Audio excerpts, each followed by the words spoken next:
Something is coming. I can feel it. We've been working on the film for nearly 3.5 years now. It's pretty amazing to see something that you've been working on for such a long time on a screen of that size and in that level of fidelity, and to actually be able to see the level of detail. That's one of the things that you get with IMAX that you may not necessarily see on any other screen. We fight together or we die together.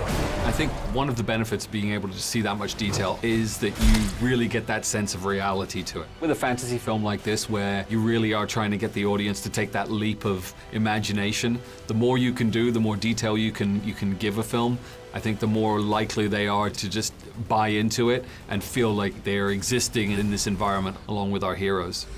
Dark forces are upon us.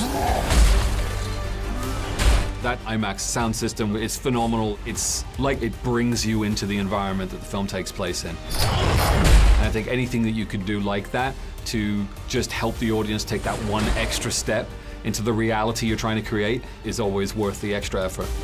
Warcraft is this huge, fantastical world of dramatic visuals and creatures.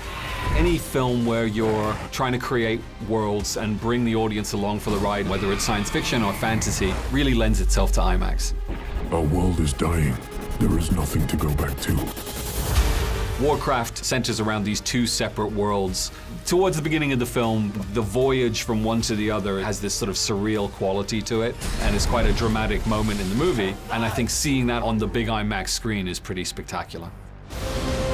This war will destroy us all. This is my third movie. Moon, my first movie, was just this little British independent film, and Source Code was a good step forward, but you always kind of feel like when you finally make a film that's on IMAX, you're working in the big tent.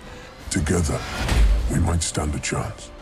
It was one of those seminal moments where you kind of feel like, okay, I'm making big movies now. Literally.